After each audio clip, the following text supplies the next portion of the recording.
boa noite, que eu não sei que hora você está assistindo esse podcast.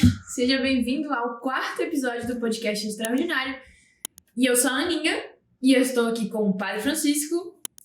Olá, tudo bem? Mais uma vez estamos aqui no nosso episódio número 4. Aí, quem diria que chegaríamos tão longe?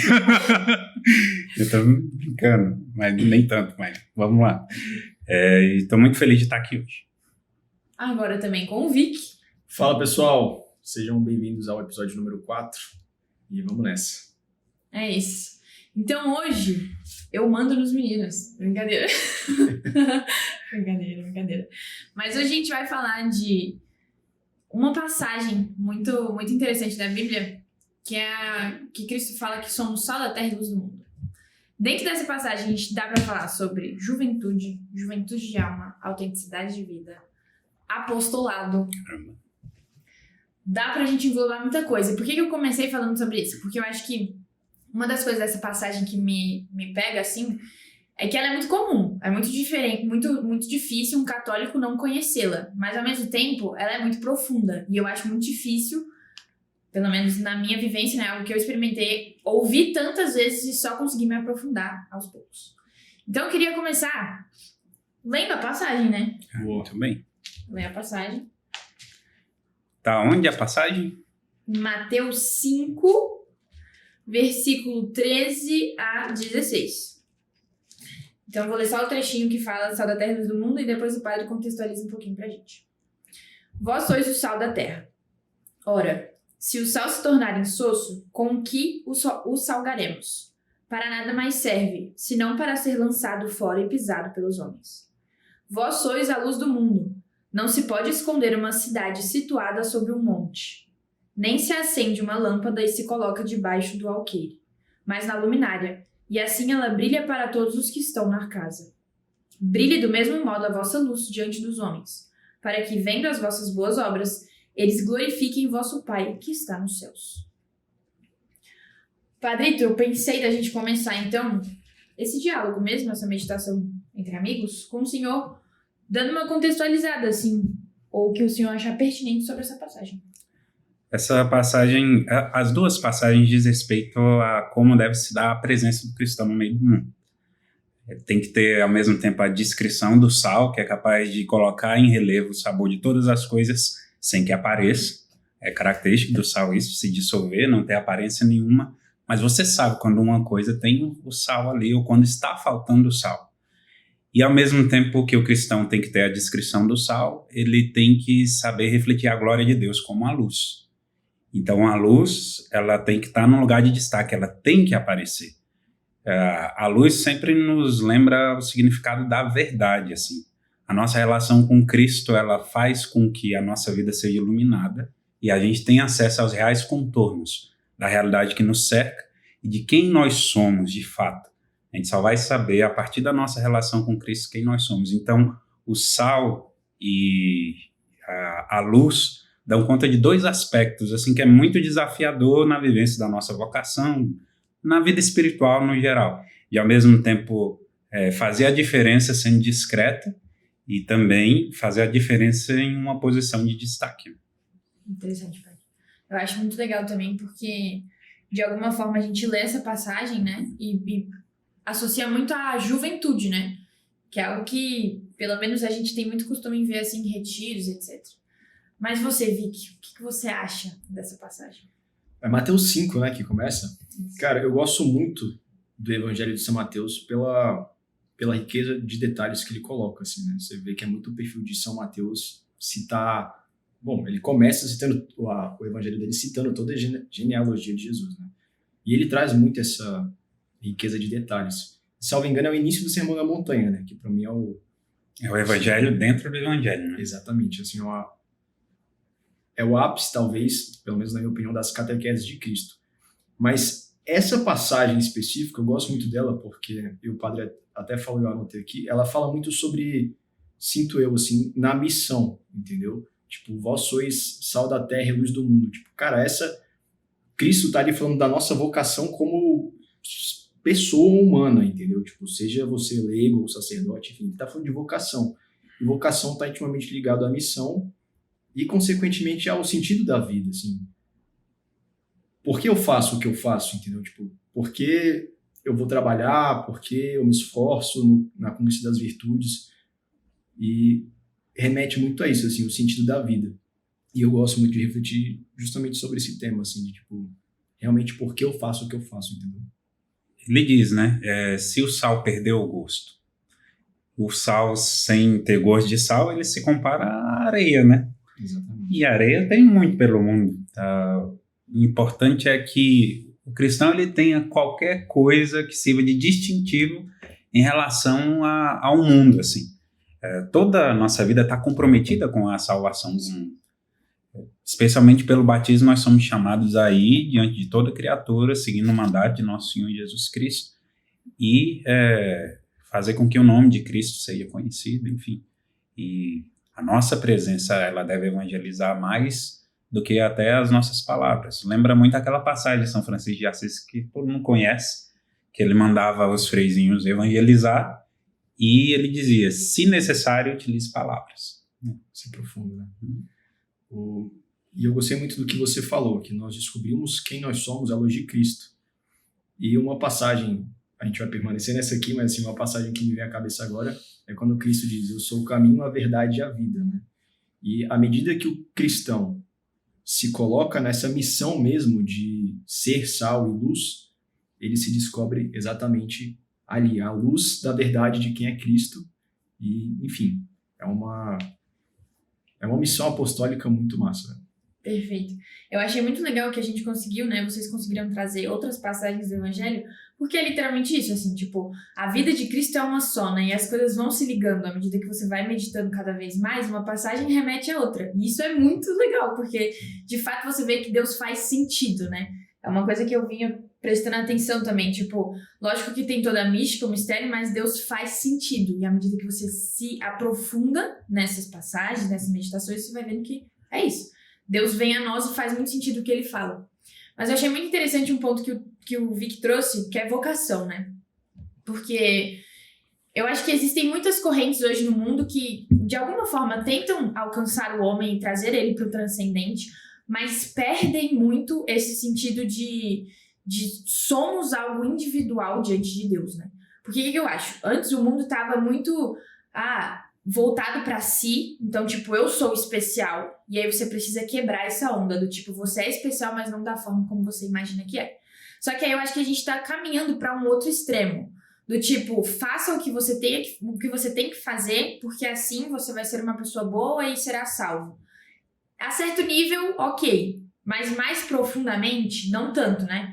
A gente vinha conversando no Face que ninguém é salvo somente por fazer o que é necessário. Porque se a gente prestar atenção só nas nossas necessidades, né, a gente vai fazer nada. E aí eu queria trazer esse ponto, assim, pra gente debater, né, um pouco dessa vocação. Se o Padre puder dar às vezes uma explicada no conceito mesmo de vocação para as pessoas que estão em casa assistindo. A palavra vocação vem do verbo vocare, do latim, que quer dizer chamado. Então, todos nós temos a vocação universal à santidade. Essa é a primeira e mais importante vocação do homem. E a vocação universal, ela se realiza por um chamado particular na vida de cada um.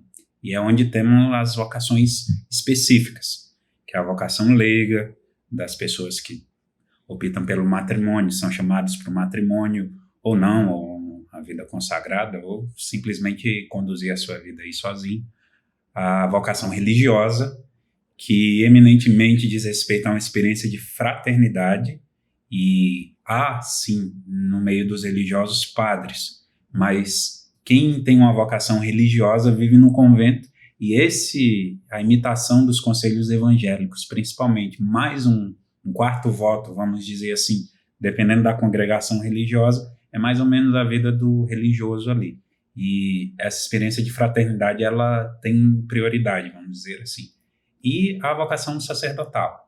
A vocação sacerdotal é a vocação dos padres, que diz respeito a viver como sacerdote no meio do mundo, participando do sacerdócio do único e sumo sacerdote, nosso Senhor Jesus Cristo, né? Celebrando a Santa Missa, administrando os sacramentos.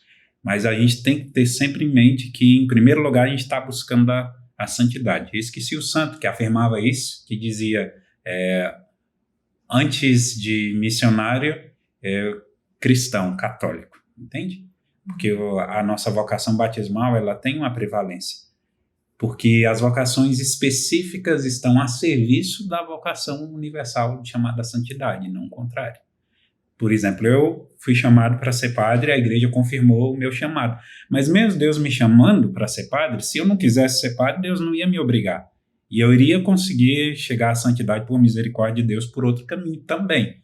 Mas, claro, diante da providência de Deus para minha salvação e um propósito que vai além do meu mérito pessoal, Deus me chamou a ser sacerdote.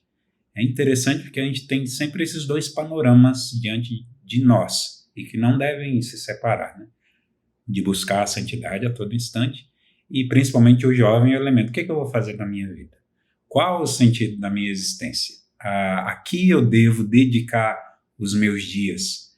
O que Deus quer para mim como vocação concreta? Perfeito. Uma pergunta assim que eu acho que reflete um pouco essa reflexão, né, sobre a vocação é: qual é a vida que vale a pena ser vivida, né? E o que eu acho interessante sobre vocação é que quando a gente olha para a Bíblia, toda vez que Deus faz um chamado ao homem, aquilo muda o homem de tal forma que Deus dá um novo nome para essa pessoa, né? Uhum. Você pega Abrão, virou Abraão, né? Tem outros, eu não vou me lembrar agora, mas próprio Simão vira Pedro, enfim. Eu acho isso interessante, assim, você analisar de que o chamado ele realmente é algo que muda a vida do homem. E hoje, eu acho que existe um certo... Talvez não seja algo nem de hoje, né? Mas existe um certo comodismo da parte dos leigos de achar que a missão de pregar o evangelho, de viver, de se identificar a Cristo, é exclusiva dos sacerdotes. E isso não é verdade, né? Na verdade, o comando bíblico lá é de pregar. É imperativo, é para todos. Uhum. E como o padre bem falou, né, o chamado à santidade, ele é universal. E ele é universal por vários motivos, né? Porque ele é para todos, porque ele santifica todos os contextos. Então, se isso foi uma conversa que eu estava tendo até com o Joãozinho, né? Estava ali numa crise meio vocacional, assim, tipo, qual caminho seguir dentro da igreja, enfim.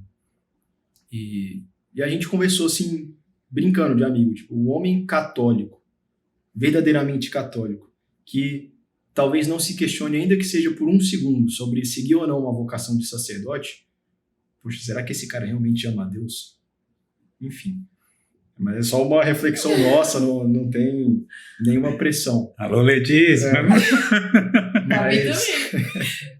Passou, gente. Mas a gente fazia essa reflexão, assim, né? De como, de fato, a vocação, ela muda a vida da pessoa, entende? Não pode ter medo de se perguntar. Isso que é interessante. As pessoas falavam de vocação antigamente e sempre pensavam na vida consagrada, no sacerdócio. Todos nós temos vocação. Todos nós somos chamados por Deus. O Senhor dialoga conosco o tempo inteiro e Ele tem um propósito para cada vida, para cada um dos seus filhos que Ele cria e que a igreja acolhe no batismo e que recebe a filiação divina. A nossa vida tem valor. Isso também é o significado dessas passagens que nós vimos, que nós somos sal da terra e luz do mundo. No rito do batismo, por exemplo, entre os ritos complementares, que são os pequenos ritos ali, depois de já batizar a criança, tem o rito do sal da terra, que é o quê? O padre ele pega um grânulo de sal e coloca na boquinha da criança e diz: "Vós sois sal da terra." É muito bonitinho, assim. Às vezes o ministro deixa de lado, assim, porque os ritos complementares não são obrigatórios, mas eu faço, assim. Claro, como eu sou meio desastrado, eu tenho medo de pegar mais sal do que o necessário. Aí eu faço assim, eu pego, coloco no dedo da mãe, eu falo pra mãe colocar na boca da criança. Porque aí não tem perigo de eu errar na dose e a criança sair com a língua lá toda salgada. Ou hipertensa também. Né? Nossa, já ali. Mas o que eu vinha falando da história do João e que eu perdi o fio da meada, foi até peço desculpas aí. Mas é porque aí, conversando com o João, ele falou: "Cara, Vic, sim, talvez Deus te chame ao sacerdócio, né? Mas se você não estiver onde você está, quem é que vai falar de Deus para essas pessoas, né?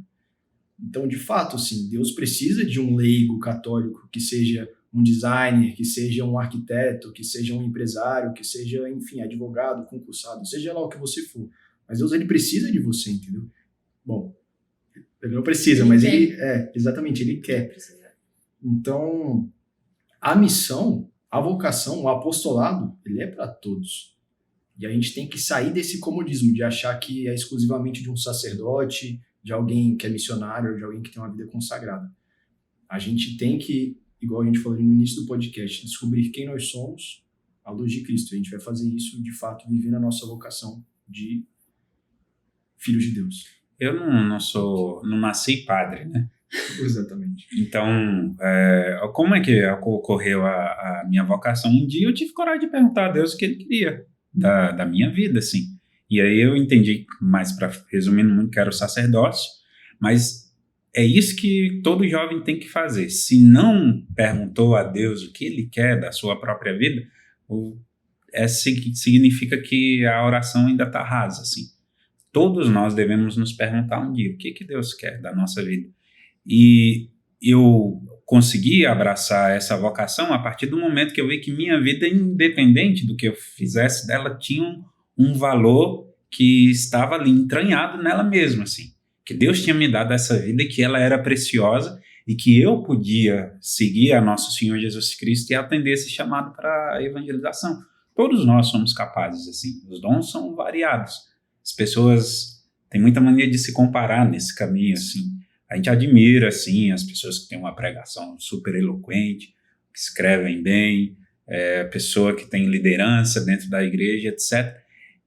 Mas quando a gente fica se comparando, a gente acaba tendo uma certa visão um pouco reduzida sobre si.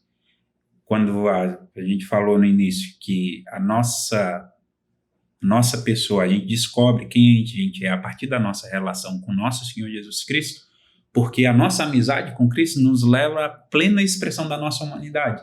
E aí a gente vai vendo o que consiste a nossa presença no mundo. E olha, quem você é, sua personalidade, seu sorriso, a maneira com que você ri, a maneira que você se aproxima das pessoas, sua espontaneidade, o jeito que você guarda silêncio, tudo isso é uma providência de Deus para a salvação da humanidade. Perfeito. Me lembrou muito o primeiro episódio do podcast, né? Que a gente falou que a vida toda de Cristo era a salvação. Assim como a nossa também tem que ser, né? A vida toda um aproximar-se de Cristo, né? Justamente. E eu acho que é um movimento, assim, que hoje, fala até por experiência própria, né? É se distanciar, talvez, de uma ideia de que fomos feitos para alguma coisa, nasce muito desse medo de se comprometer, né? Porque é meio que um ciclo, assim. Você não quer se comprometer, mas ao mesmo tempo você já está se comprometendo. Não no sentido de escolher, mas comprometendo a sua própria vida, né? E eu acho que é o que a gente vê e são relatos, assim. Já conversei com um padre que numa meditação ele expôs que uma moça um dia chegou pra ele e falou que expôs alguns problemas da vida dela e ele disse que ela falou pra ele, né? Padre, eu acho que eu não discerni bem a minha vocação. Tipo, devia ter pensado nisso antes. Eu não me lembro muito o contexto, mas foi basicamente isso. E ele falou pra ela, bom, filha, mas agora está dada a situação, né? Vamos enfrentá-la com alegria. Mas ele quis trazer esse ponto no sentido de que parece que a gente sempre está empurrando, principalmente essas coisas grandes, né? Com falta de comprometimento, porque a nossa vocação é algo grande, querendo ou não. E parece que a gente está sempre empurrando por medo de se comprometer, mas a gente não consegue entender que o comprometer-se é literalmente o que falta, entendeu? Porque senão, pelo menos é o que eu vinha pensando em vocação, né? E a gente fala isso da vocação tanto do leigo, tanto de qualquer vocação específica, e até mesmo de buscar a santidade, fica sempre um vazio no coração, né? Tipo, você, por exemplo, Vicky, que estava, acho que nesse contexto de conversa com o João, buscando talvez um contexto de apostolado, né? Tipo, como viver melhor. É porque incomoda mesmo, assim. Tipo, você tem a vontade de fato, levar Cristo para os outros, seja qual for a forma, né? E eu acho que, trazendo um pouco desse ponto, assim, o que a falta de comprometimento pode trazer na nossa vida? Tipo... Acho que a primeira coisa aí, duas coisas me vêm à cabeça agora. Primeiro, que o vosso sim seja sim e que o vosso não seja não. Eu acho que quando você tá fazendo esse processo de discernimento de um caminho, cara, você tem que escolher um. E quando você escolhe um, você diz não a tantos outros, né? Se você for aquela pessoa que fica olhando para trás, você vai ser igual a mulher de Jó. Você vai olhar para trás e vai ser congelado, vai virar uma estátua de sal, porque a sua vida não vai progredir. Você vai estar sempre olhando para trás, entende? Então que o vosso sim seja sim, que o vosso não seja não. No momento que você der esse primeiro passo, é uma coisa meio agostiniana aqui, né? Você colocar o pé sabendo que Deus vai colocar o firmamento. Então, uma vez o discernimento é fundamental, é claro, acho que isso é fruto da vida de oração. Se você não tem uma vida de oração, um momento de fato ali para ter um diálogo com Deus e se questionar mesmo, poxa, o que o Senhor espera da minha vida, né?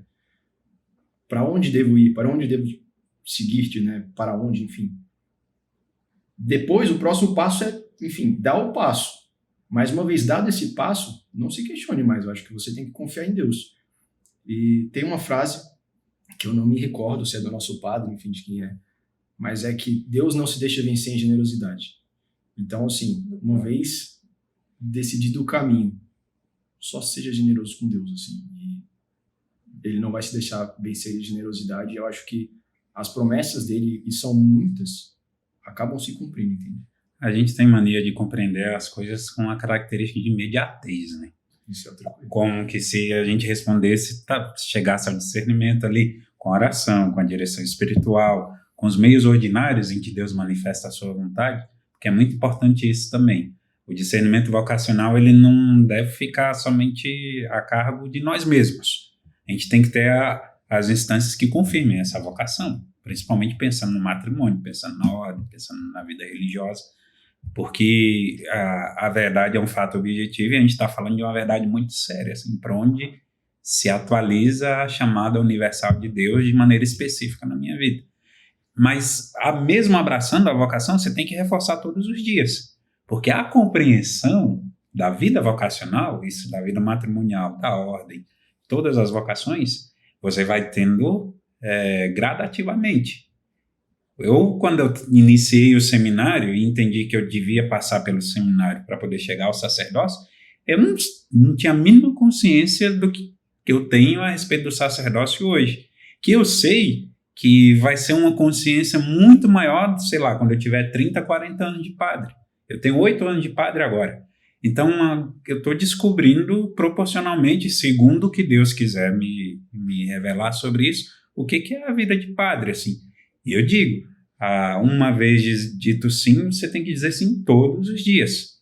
Porque as coisas são muito dinâmicas, o nosso afeto é inconstante, a gente ordena, mas a gente sente e vai ter que lidar com a inconstância do nosso afeto a vida inteira, porque ele vai pedir uma coisa, o afeto vai estar ordenado quando você é capaz de dizer não às más sugestões que ele quer. E mesmo assim a gente vai sentindo e vai tendo que professar a fé, assim. Tem épocas que é mais fácil, tem época que está mais claro, tem época que está mais confuso, assim, mas todos os dias é necessário. Assim também como a vida matrimonial não é um mar de rosas, assim. Talvez seja, porque se você imaginar um mar de rosa, basta você mergulhar para encontrar os espinhos. É um desafio grande, diário, porque tem que o esposo lidar com a esposa, depois com os filhos, interferência da família, tem que se santificar no meio disso tudo. Ser imagem da entrega de Cristo pela igreja. Olha o nível do ideal. E tem que ser todo dia, não é fácil, assim. É um próprio ato de fé, né, assim, essa renovação. O tempo inteiro. O tempo todo. É uma experiência de fé. Eu acho um outro ponto interessante que o senhor mencionou, que eu diria para o pessoal aí de casa, caras, abra-se à experiência, né? Uma coisa que eu já falei até numa palestra sobre formação do imaginário. Tipo, como é que você sabe que... Você pega uma criança, assim, ela assiste um filme, aí ela quer ser um super-herói. Aí ela assiste um filme de policial, ela quer ser policial. Aí depois ela assiste um filme de, sei lá, astronauta, ela quer ser astronauta. Como é que você sabe que a sua vocação não é ser pintor? Você já pintou? Talvez você se descubra ali. Como é que você não sabe que a sua vocação é ser, poxa, sei lá, uma consagrada? Você já fez um retiro em casa de consagrada? Sabe, umas coisas assim? Tipo, cara, tenha coragem, assim. Abra-se a experiência e que tenha certeza que ali vai se abrir um mundo novo e, de fato, a vocação vai vir. E que eu acho interessante também, uma outra passagem que me veio aqui falando isso à cabeça agora, Jonas. Deus tinha uma vocação muito clara para Jonas. Jonas tenta fugir de todas as formas e chega a ser engolido por uma baleia, tipo... Deus fala, vai lá. Não adianta fugir também, Deus vai te encontrar no meio do caminho. Evangeliza Nínive, os ninivitas. Resumindo, Jonas fala, aquele povo ali não vai se arrepender, não, Deus. Ó, não vou. Pra cima de eu não vou perder meu tempo, não vou lá. E Deus dá o jeito dele. Que era engolido por uma baleia. Engolido por uma baleia. E não é que o povo se arrependeu? Cara... Deus capacita também, né? Isso pra mim é mágico, juro. Tipo, eu tô muito na... Eu não sei se é Santo Agostinho que fala, ame e faz o que quiseres. Acho que é ele. Acho que é ele. Eu sou muito dessa vibe, porque, tipo assim, lógico que a gente não pode não idealizar as coisas, sabe? Não tem como idealizar caminho nem pro ruim, nem pro bom. Mas eu acho muito engraçado que, por exemplo, Jonas, e me veio muito a vocação de Pedro, né? Porque a gente olha pro Pedro e fala assim, cara... Todói, não vocacionado improvável, né? Não vai dar, entendeu? E até pensando na história dele, assim, se Cristo tivesse chegado pra ele e contado a vocação dele, tipo, Pedro, senta aqui, na verdade você não é Simão, você é Pedro, e você vai ser o primeiro papa da igreja, mas pra isso você vai morrer crucificado de cabeça pra baixo, e você vai ter que evangelizar e falar o quê? Entendeu? Tipo, ele teria, velho, saído correndo, como várias vezes, inclusive ele já deve ter feito, não sair correndo, né? Mas tipo, o que esse cara tá falando, né? E com todo respeito, né?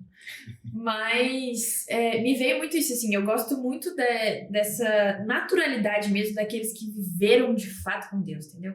Tipo, eu imagino que Jonas, ele tinha Senhor, eu não vou lá não, mas um coração dele que dizia, cara, eis-me aqui de algum jeito, vamos tentar... Não quero viver isso, mas o que eu posso viver pro Senhor? E aí Cristo, Deus, né, veio e, tipo, engoliu ele e, enfim, no final se converteu. E eu acho que isso toca muito num ponto, assim, interior de abertura nossa pra olhar, né, talvez um passo anterior, assim, tipo, pessoas que nunca se perguntaram sobre vocação. Um passo anterior é talvez lidar lidar muito com essa vida de oração, mas de uma vida de oração sincera, assim. De um trato com Deus simples e sincero, sabe? Até mesmo uma oração do tipo, Senhor, eu nem quero me perguntar da minha vocação, mas eu quero tentar porque eu sei que esse é o sentido, sabe? De uma naturalidade, assim, que eu acho que é o que também essa passagem nos propõe. Porque ela fala muito, como o Senhor mesmo falava no contexto, de detalhes, né? Sal da terra e luz do mundo. Luz é uma coisa que a gente tem contato o tempo todo. Sal, como o Senhor mesmo falou. Então... de detalhes, sabe? Uma relação de detalhes, de sinceridade e... que você tá rindo? Não, eu tô indo, vou abrindo parênteses aqui. Que hoje nós arrumamos as luzes e levamos ela mais alto, né? Para também não sair no vídeo, não ficar um contra-luz, como vocês viram nos outros episódios, a gente tá aí aprendendo ainda. Então, parece meio que o evangelho que a gente leu, né? Que se a lâmpada não pode ficar escondida embaixo da mesa, tem que ser colocada num lugar de destaque. Eu tava lembrando, tava viajando aqui. Fecha a parede. Bota um corte aí da luz anterior no meu cabelo. Eu estava parecendo um Rei Leão. Tadinho. Desculpa, né? Imagina, tá tudo bem. Mas eu me perdi. Eu também. Tá vendo como é uma conversa entre amigos sobre Deus? Você estava falando um pouco da coerência, assim, tipo... de como a vida de oração tem que vir acompanhada desse querer também. E eu acho também que, dando gancho pra ir a gente conversando, né? O que me pega muito também dessa questão dos santos e de Pedro e agora de Jonas, eles viveram, sabe, o evangelho. Viveram, de fato, assim. Tem uma meditação que fala que, prestando muita atenção para as heresias e as fake news não saírem correndo, mas que quando Pedro nega Cristo, né, ele não estava mentindo, porque, de fato, aquele Cristo que estava ali não era o que ele conhecia. Porque ele viveu com Cristo. E ali, lógico que ele descobriu a face da cruz que ele muito negava, né, em várias outras passagens, assim. Mas, entendem? Tipo, aquela pessoa que estava ali sendo flagelada não era o Cristo que Pedro conhecia. Então, do íntimo dele era... eu não sei quem é essa pessoa. Faltou, lógico, alguma coisa ali, mas entende? Então, esse viver o evangelho que eu acho que talvez uma coisa muito simples, mas que nos falta. O ponto de partida dos apóstolos na relação com Cristo é irrepetível. Cristo, da relação com Cristo é irrepetível, né? Primeiro eles conheceram o amigo, depois conheceram Deus, entende?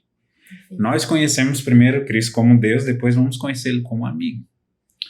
E um caminho que é fundamental para a gente ter esse comprometimento com Cristo é justamente se tornar amigo dele, assim, ter uma relação próxima, familiar. Assim como a gente ri aqui das besteiras que a gente fala, a gente gosta de estar um com o outro, a gente também deixa um ou outro nervoso. E Jesus também tinha esse convívio com amigos muito próximos. E aquilo ali formou no coração de Pedro, dos demais apóstolos, algo que transcendia a amizade e que também foi capaz de, no momento certo, fazer emergir dali o sentido pleno da amizade com Cristo, que é a imitação de nosso Senhor Jesus Cristo e a continuação da vida dele diante do mundo. Então, precisamos nos aproximar do Senhor, ter uma vida de oração frequente, frequentar o sacramento da confissão, se tiver acesso a uma direção espiritual também, e ali na companhia de Cristo, vai vir, você vai conseguir discernir. Uma coisa interessante que o senhor falou aí, e me veio agora à cabeça, é de que a vocação também é voltada para o outro, né? Uhum. A vocação, a santidade, bom, claro que, sim, a palavra convence, o testemunho arrasta, então, assim, tem que ter essa preocupação com vida de oração, a coerência cristã, mas muito mais do que isso também é de que a vocação é de fato para o outro. A santidade, você se converte talvez mais pela preocupação que você tem com as outras almas, talvez pelo esvaziamento de si. Eu acho que é uma via muito interessante de se pensar também a vocação, de que ela é feita para o outro, assim, nunca para si, um ensimesmamento, né? Acho que é um completo esvaziamento do ego, assim. Seria como um serviço. Uma árvore se alimentar dos próprios frutos, assim. Exato. Uma árvore, ela é frutífera para quê? Para alimentar, né? Assim também nós devemos dar fruto diante do mundo. Até anotei aqui enquanto a Aninha lia a passagem, né? Para que vendo vossas boas obras. De fato, assim, a gente pega até aquela passagem de São Tiago, que diz que o justo vive pela fé e pelas obras. Isso aí é outra questão. Nossa, isso é outra questão também. E a fé sem obras é uma fé morta. Bem interessante isso. Eu acho que a gente pode explorar talvez mais esse ponto de como da coerência, assim, né? Porque, igual eu mencionei, a palavra convence, mas o testemunho que arrasta mesmo as pessoas, né? Eu acho que não basta você ser santo, né, dentro de casa também. Você tem que parecer santo na rua. E mais do que isso, uma coisa meio a lá Jordan Peterson aqui, pro pessoal que gosta dele. Eu vejo muitas pessoas hoje em dia, tipo, querendo, vou converter o pessoal do meu grupo de oração, vou converter o pessoal da minha paróquia, vou converter o pessoal, sei lá, do meu trabalho. Mas e a sua casa, né? O que você tem feito dentro de casa? Assim? Você tem arrumado a sua cama? Né? Isso é o que o Jordan Peterson fala. Tipo, você tem se preocupado em ser útil, em ser santo, aquelas pessoas que estão ali mais próximas de você? Isso é, às vezes, algo que eu acabo refletindo muito, porque eu acho que muitas vezes eu peco aqui, entendeu? Nesse ponto do tipo, de me esquecer que o contexto mais propício para eu me santificar é esse aqui agora. É com vocês, saindo daqui, é chegando em casa, é com meus pais, é encontrando a minha namorada depois, enfim, e por aí vai, né? É o contexto imediato ali. Não adianta eu ser um santo ali de Instagram que vai pregar coisas maravilhosas se eu não arrumo minha cama, se eu, enfim, eu não faço ali o Agora eu quero a polêmica das obras, velho. A polêmica das obras não, essa é uma celeuma, porque volta um pouco no ponto inicial que você falava, assim, da pessoa simplesmente alcançar a santidade cumprindo o dever, né? O dever não pode ser reduzido ao que é necessário, entende? Mas existia uma heresia chamada pelagianismo, que dizia que o homem poderia se santificar a partir do seu esforço.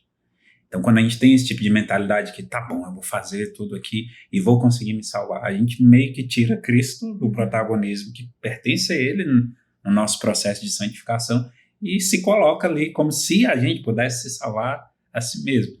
Existe um neopelagianismo, assim, no sentido de que as pessoas estão muito preocupadas em fazer as coisas, mas sem propósito e sem colocar Cristo como o grande motor, né?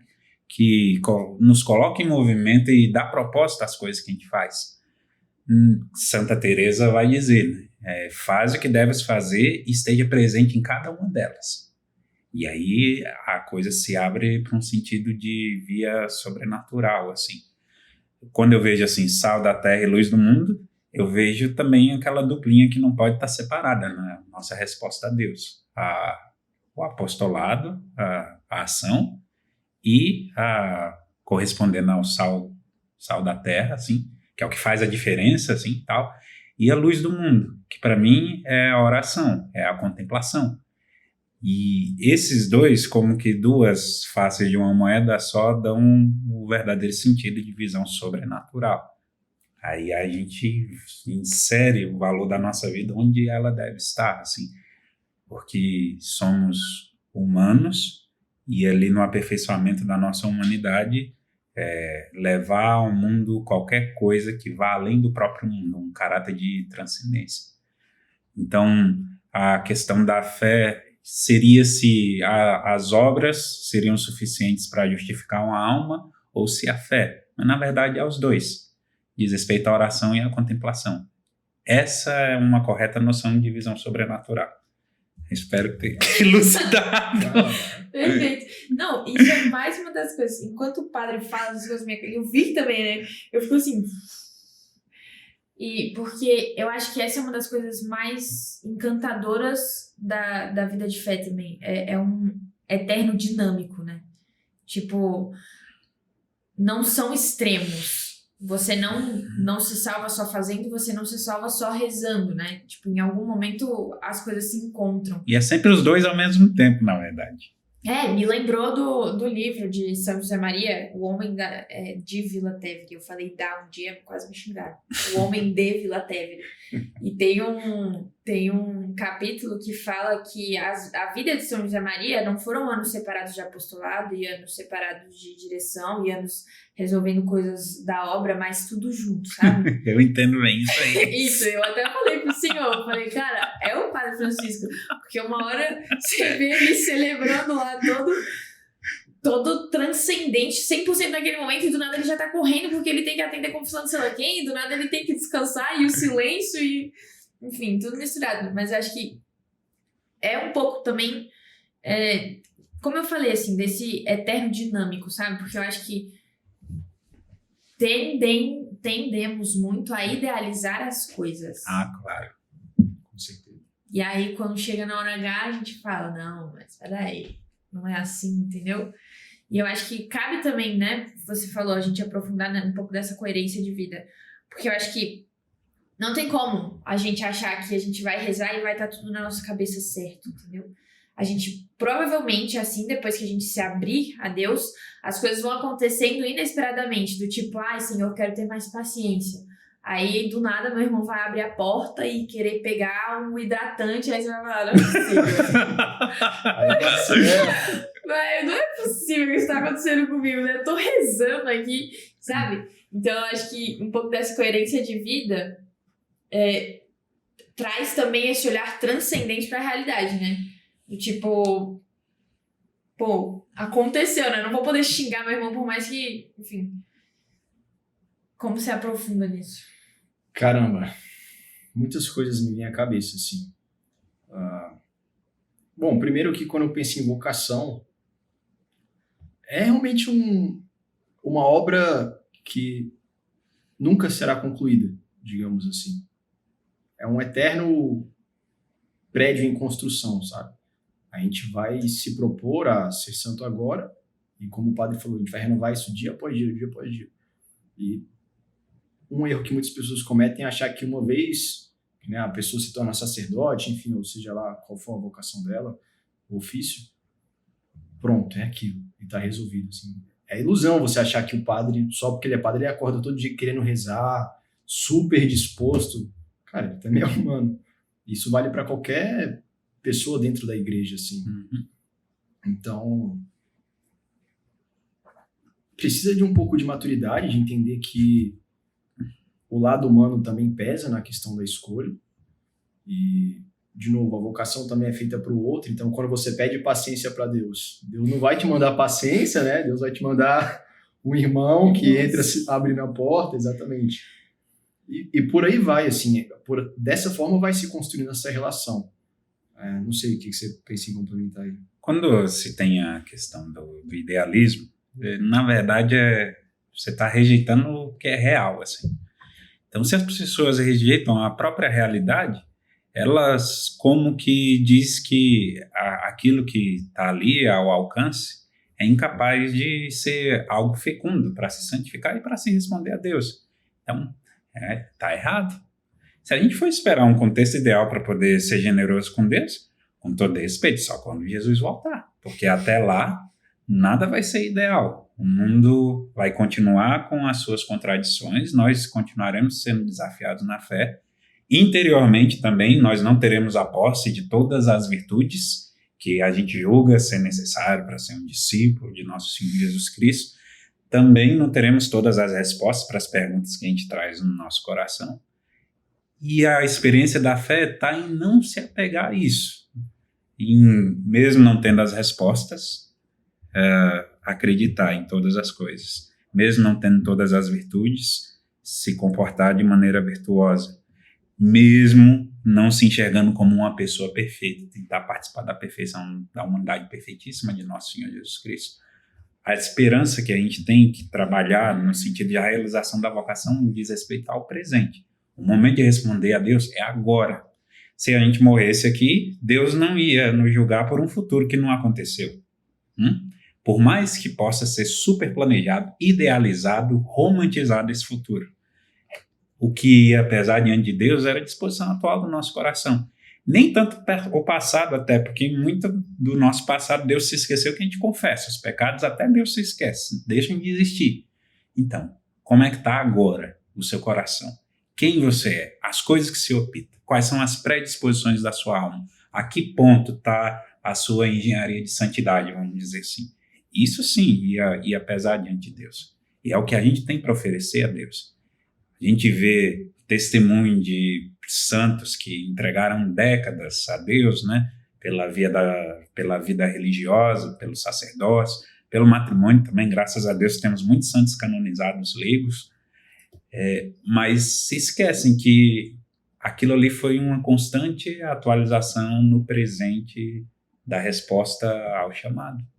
E que é muito dinâmico, assim, como padre, nossa, eu já fiz tanta coisa dentro da igreja, já estive em tantos lugares, de tantas formas diferentes para poder exercitar o meu sacerdócio, de maneiras que eu não podia nem sequer sonhar ou cogitar enquanto eu estava no seminário, que dirá fora dele. Então, não idealize, porque não tem como prever. E parte também do que é elemento para a gente entender a vocação, a gente só tem depois que abraça também. Porque uma coisa é você estudar o matrimônio, o sacerdócio, a vida religiosa ali nos livros de espiritualidade, etc. Outra coisa é você viver mesmo, assim. E isso aí se dá 50% ou mais assim do discernimento. Então, se você quiser discernir mesmo, não tenha medo de abraçar a vocação, não. Mas quando abraçar a vocação? Começar a discernir agora. E quando você tiver o mínimo de maturidade humana para isso. Por exemplo, uma pessoa incapaz de celibato não pode ser padre. Porque o celibato é algo próprio do sacerdócio. Se você tem vontade de ser pai de família, de ser mãe de família, que se case. Não tem medo de se comprometer, não. A vida do homem, ela tem um valor de acordo com a capacidade que ele tem de se comprometer com qualquer coisa que não seja ele mesmo. Porque aí a gente está buscando um amadurecimento, uma atitude que não é egoísta. Então, a vocação a Deus é um ato de generosidade também. Acho que para mim a gente toca no... Você quer falar, Vicky? Uma coisa que o padre falou, que eu achei bem interessante e eu acho que cumpre a gente falar aqui, é de que é do compromisso, sabe? Uma vez abraçando a sua vocação, o seu ofício, você tem que se comprometer com aquilo que volta lá no que nós falamos no início do podcast, assim. Você pega, por exemplo, a luz, né? A luz, ela precisa de combustível, de uma fonte de energia. Então, cabe ao cristão também se esforçar por conhecer as verdades da igreja. Isso é um outro ponto interessante, né? O chamado é universal, por 3 questões aqui que me vem à cabeça. Porque ele é para todos, ele santifica todos os contextos e porque ele abraça todas as verdades da fé. Então, não adianta você, sou católico, mas não concordo com isso aqui. Você não está cumprindo o universal aqui da vocação à santidade, entendeu? E voltando no ponto do compromisso, eu acho que todo cristão, todo católico, ele deve se esforçar por conhecer a doutrina da igreja, por ler algum livro espiritual, por se formar no conhecimento do evangelho. Putz, nosso padre, que procures a Cristo, que encontres a Cristo e que ames a Cristo. Se a pessoa ela não lê, que seja 5 minutos de evangelho por dia, como é que algum dia ela vai, de fato, se apaixonar pela pessoa de Cristo, entende? Então tem que haver mais, além da vida de oração, uma vida de formação, de você saber defender a sua fé, né? Porque hoje, isso não é de hoje, na verdade, mas a igreja é muito atacada por todos os ângulos. Então, não estou pedindo para você ser um teólogo, algo do tipo, mas que você saiba pelo menos os fundamentos, né? Falando aí da engenharia de santidade, como você mencionou. Os fundamentos, o básico, assim, ler o compêndio da igreja. Como diria São Paulo, dar razões da nossa fé. Né? Exatamente. Se alguém te questiona assim, poxa, por que você crê nisso? Para não ser aquela resposta morna e sem sabor, entendeu? Não, total. E me lembrou também que tem um episódio da vida de São Bento. São Bento, não. Ó, doido. Já canonizei Bento XVI. Se ele não for santo, acho que eu não sou também. Se ele não for santo, eu não sou chego para também, sempre, né?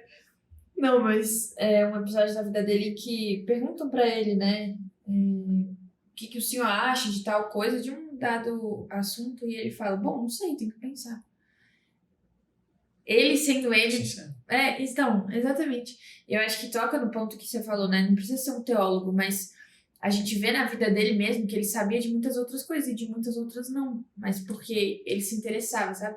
Eu acho que trazendo também um pouco da nossa própria vida, uma coisa que me ajuda muito, quando, enfim, eu me vejo muito desordenada, muito inconstante, quando todos os defeitos, sempre tem, né? Aquele dia que os defeitos, eles aparecem vestidos, né? Vestidos com roupa de baile, fala, vamos bailar. Vamos dar um rolezinho juntos. Vamos sair por aí.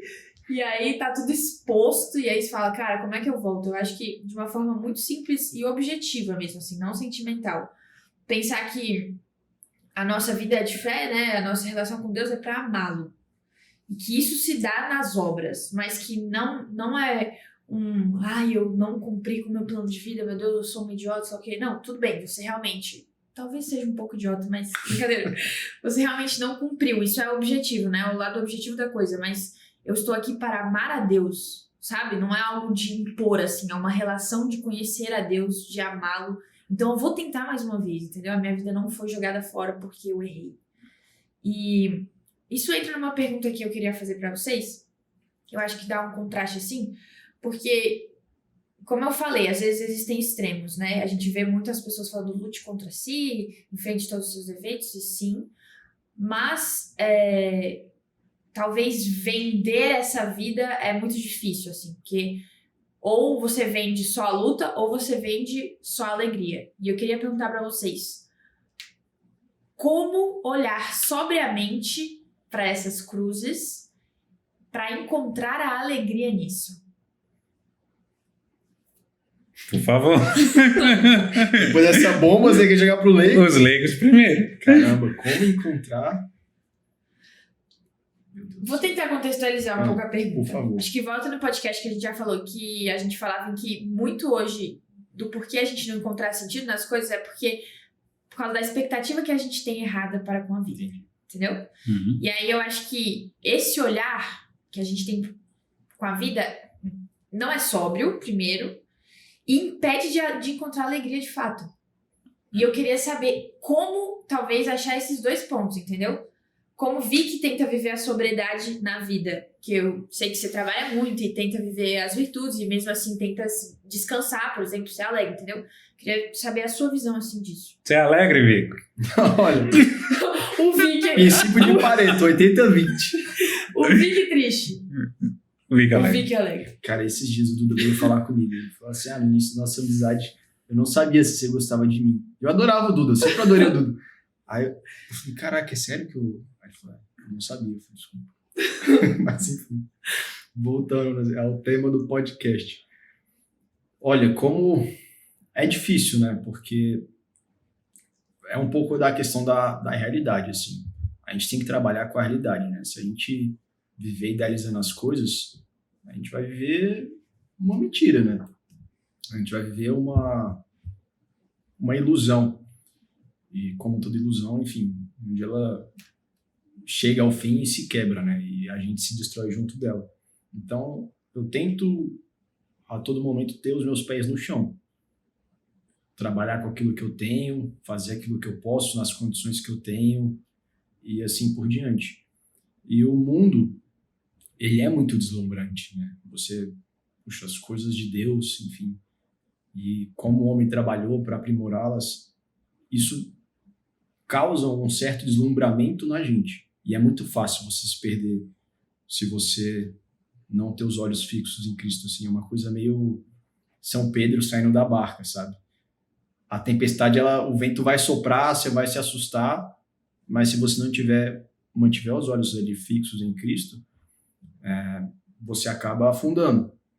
E eu já tive esses meus momentos, tive uma fase na minha vida em que eu passei por um período assim, foi curto, foi breve, mas foi um período que eu perdi total esperança. Eu olhava para o futuro e não via um futuro. E olhava para o meu presente, era muito sobrecarregado. Nesses momentos, eu acho que a gente precisa sair de si, de novo, né? O lance da vocação de ser outra pessoa. Você tem que dar um passo para trás, né? Respirar, analisar a sua realidade, o seu contexto, e no fundo, a gente vai acabar chegando à conclusão de que ainda existem N outros motivos para ser grato, para retomar os bons propósitos, né? Para continuar caminhando, para perseverar. Então, cara, eu acho que é muito disso, assim, de você trabalhar com a realidade, mas não a realidade que muitas vezes a gente enxerga, porque os olhos são as janelas da alma, né? Muitas vezes a nossa realidade o nosso imaginário, o que a gente já falou muitas vezes, ele tem a sua formação ali.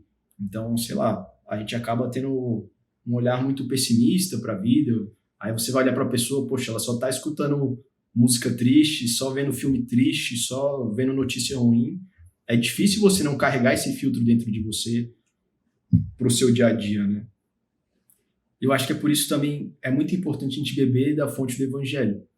Poxa, ali você vê, igual falamos no podcast com a Termos, né? Um Cristo cansado, que deu tudo de si, mas que cumpriu a obra, né? Chegou ao final e disse, tudo está consumado. Então, trabalhar com a realidade, contar com o apoio das pessoas que estão ao seu redor, eu acho que é importante também, para te ajudar a trazer esse olhar fora de si, entende? A experiência da fraternidade. Da fraternidade, com certeza. O que mais? Estou esquecendo de algo. Eu penso assim, uma coisa que serve para o meu dia a dia, assim, é encontrar no exercício do sacerdócio a felicidade e entender que, de fato, se Deus nos chama a uma vocação, é porque disso também depende não só a nossa salvação, quanto a nossa realização enquanto pessoa, a nossa felicidade, assim. Claro que é uma felicidade que vai ter custo humano, que vai nos levar a dificuldades, a aprendizado, a sair do nosso lugar comum e etc.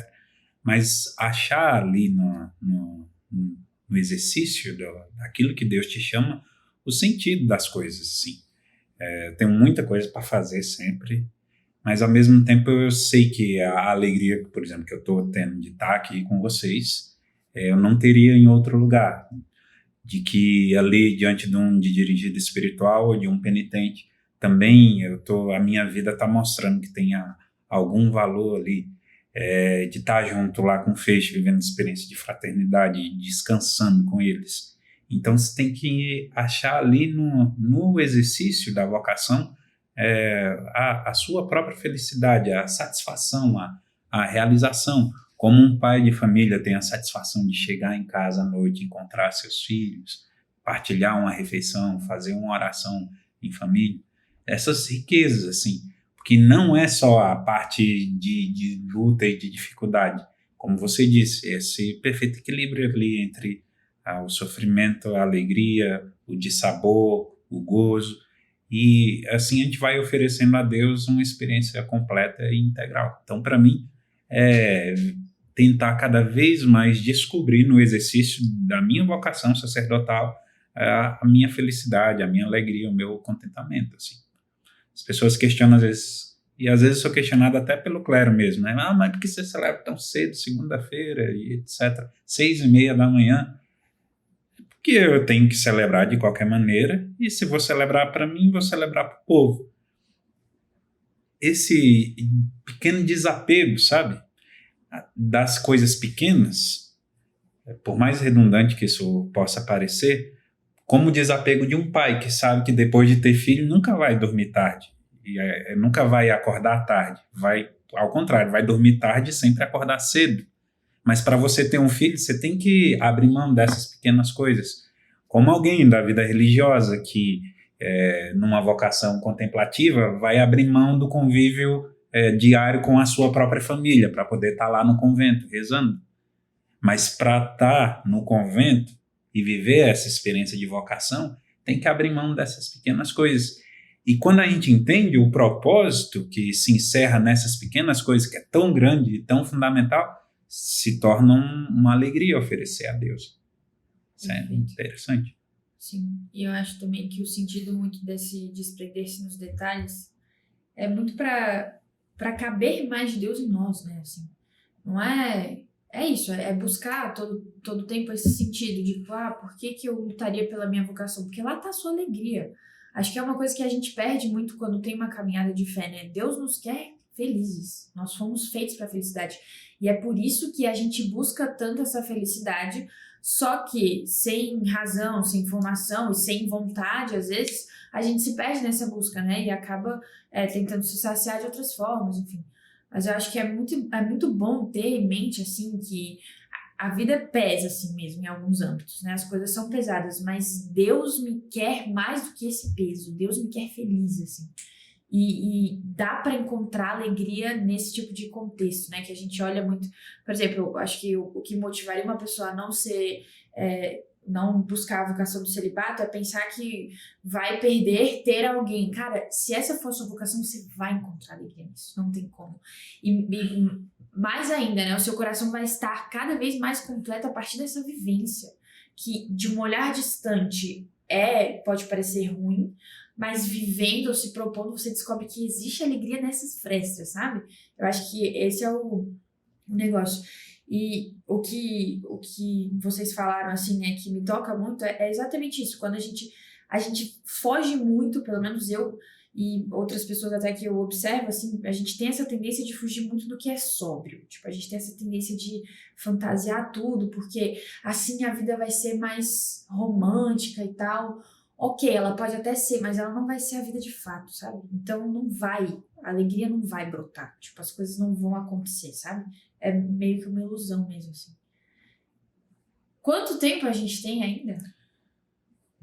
Para fazer 1 hora, falta 2 minutos, mas vai indo. Tá. Não, é que assim, a gente pode começar espontaneamente, mas é que eu tinha preparado mais 2 rumos só. Você quer falar alguma coisa que você fez? Não, uma coisa que me veio à cabeça aqui agora é de que uma outra parábola que está muito ligada a essa é a do tesouro escondido, né? De que, de fato, assim, quando você descobre a felicidade na tua vocação, no teu chamado, cara, é aquele tesouro que te faz largar todos os outros, né? Do que eu falei do deslumbramento do mundo, assim. Quando você encontra sentido sobrenatural naquilo que você faz, de fato, assim, as coisas terrenas, elas perdem valor. Porque você entende que é um tesouro, né? Como posso dizer assim, mas é realmente um bem que incomensurável. Tem indicação de um filme, inclusive. Olha só. Era isso que eu ia pedir pra vocês fazerem. É? Como formar bem o imaginário da rapaziada? Então, pegando o gancho assim, da redescoberta do próprio valor, da dignidade, do chamado, Já sei qual é. eu sei qual é. A felicidade não se compra. Esse é muito bom, é antigo filme. Talvez você já tenha visto, mas eu acho que você deve ver com mais atenção. É a história de um pai de família que, por uma circunstância X, que eu não vou dar spoiler aqui, ele é obrigado a enxergar a própria vida e o quanto ele é importante no seio da família. E é muito interessante o filme, porque faz ele lançar o olhar assim, do papel dele como pai, como esposo, como amigo, e do valor que ele tinha na presença, na vida de cada pessoa que ele tinha relação ali. E então anotem o nome desse filme, A Felicidade Não Se Compra. Legal. Eu tenho 3 livros para indicar. Simão Pedro, com certeza. Perfeito. Eu acho que foi um dos livros que, cara, mais me fez apaixonar, assim, pela figura do apóstolo Pedro e da conversão dele, entende? De como o que torna Pedro, torna Simão Pedro, é o fato de que ele sempre recomeçou, entendeu? Que ele, assim como nós, cara, quantas vezes ele não decepcionou a Cristo, até nas 3 negações, mas ele sempre voltou, entendeu? E eu acho que está muito ligado ao que nós discutimos hoje. Então, Simão Pedro, Georges Chevreul, o nome do autor, alguma coisa assim, não sei o sobrenome dele, enfim, mas é isso, Simão Pedro. Segundo, Sem Que Se Perceba, esse eu não vou lembrar o nome do autor, mas é muito bom também. Esse livro ele fala um pouquinho sobre como a nossa vida se transforma dessa forma, assim, sem que se perceba. Na medida que a gente vai seguindo, de fato, a nossa vocação, as coisas vão acontecendo. É como um nó que vai fechando à medida que você vai se desenvolvendo, entendeu? E o terceiro é o Pescadores de Homens. Baita livro também, fala muito sobre apostolado. Então, para você que faz parte de grupo jovem, enfim, cara, eu acho que qualquer grupo, na verdade, você que se propõe faz parte de um ministério dentro da igreja, enfim, ele fala muito sobre apostolado, Pescadores de Homens. É outro livro fantástico também. Boa. Acho que eu deixaria um livro chamado Serenidade e Paz pela Oração.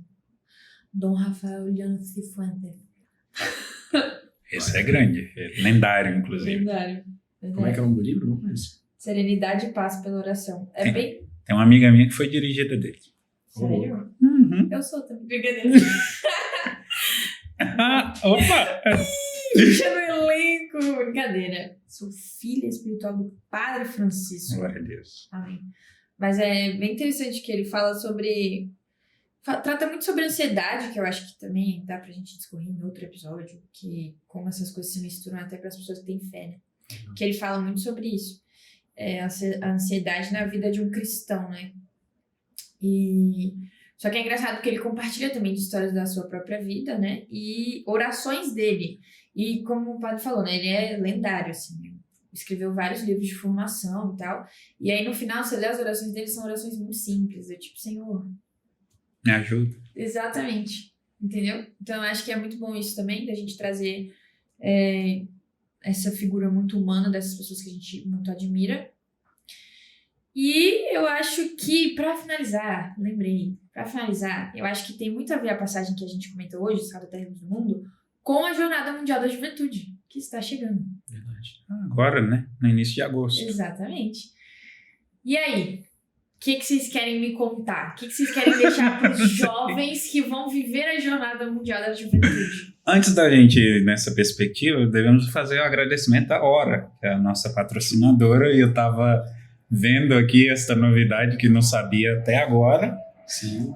Que eu vi que vai contar qual é.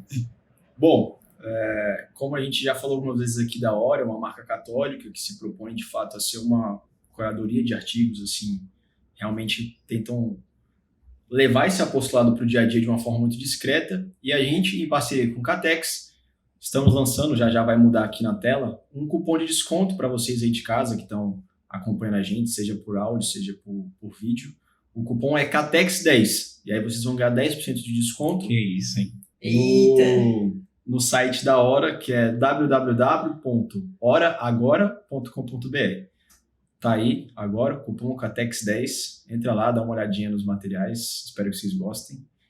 E vão estar contribuindo com esse apostolado também.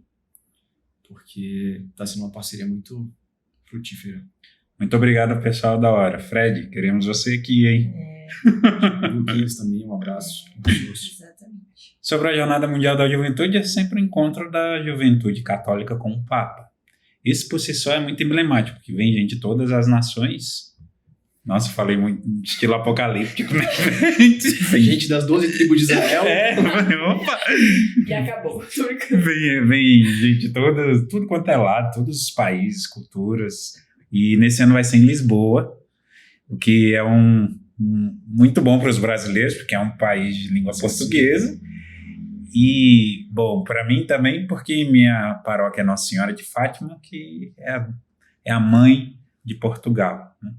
Então, é sempre uma oportunidade que os jovens têm de um período de formação, de contemplação, de oração e de vivência um pouco da realidade daquela igreja local. Então, eles vão conhecer um pouco da igreja ali de Portugal, de como é a realidade de lá. E é muito bom, assim. Sabe que eu me arrependo de não ter ido em nenhuma dessas? E agora eu acho que eu já passei um pouquinho da fase de jovem. Olha aí, entregando. Caraca, imagina pegar... Putz, teve um aqui no Brasil. Foi um Bento XVI?